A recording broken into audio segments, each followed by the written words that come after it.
Wouldn't it be nice if you were able to purchase one of the very best wines in all of Saint-Emilion on Bordeaux's Right Bank for between $150 and $240, depending on the vintage?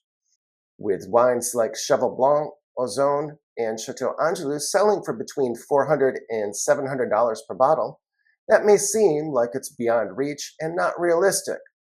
However, one of my biggest discoveries from my trip to Bordeaux will give you that very opportunity.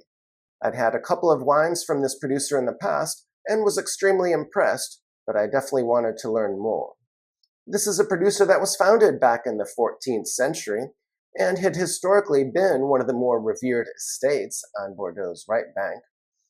However, it was a bit of a reverse alchemist, turning gold into dross and producing wine that was not nearly up to the level of quality that you'd expect for a producer that had a number of vineyard sources right on the limestone plateau next to Ozone and very close to Cheval Blanc.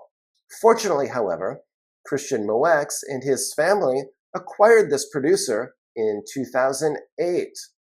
You're definitely familiar with some of the other Moex family wines, as they also own Petrus, Les Fleurs Petrus, Trotanois, and Dominus Estate in Napa Valley. So they certainly know what they're doing. The Moex family immediately got down to work and began to improve the wines dramatically, even in the first vintage that they produced in 2008. Among other things, they started harvesting later and using a much more stringent selection.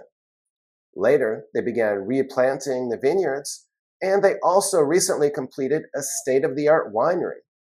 The result is some wines that certainly rival the quality of some of its bigger-name brethren that sell with much larger price points. For that reason, I'm definitely a buyer of Chateau Belair-Monange in 2025.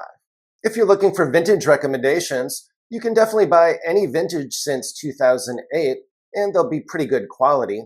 However, the quality keeps improving each and every vintage, and some of the more recent vintages are definitely some of the best. I'm particularly excited about 2018, 19, and 20. In fact, I tasted the 2018 vintage at the James Suckling event last June and was extremely impressed.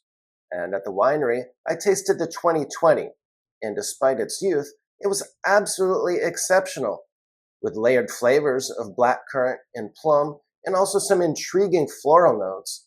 This wine had silky texture and a very, very long finish.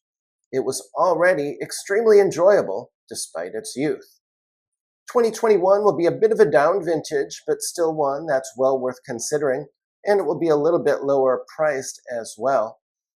Even if you don't seek out and stock up on back vintages, I would absolutely be a buyer of this wine going forward, at least beginning with the 2022 vintage, as quality for this wine will only continue to head north as these replanted vines gain some additional age and the winemaking team further refines their blend. They're currently shooting for around 98% Merlot and 2% Cabernet Franc. This is a wine that I fully expect within 8 to 10 years will be certainly one that's discussed routinely as being at the same quality level as Cheval Blanc, Angelus, and Ozone, and one that will sell for much closer to their price points as well. So you definitely want to load up on it while you can, and while this wine sells for between $150 and $240 per bottle, depending on vintage. 2022 is potentially one of the best ever vintages for Bordeaux, and the wines are starting to hit store shelves now.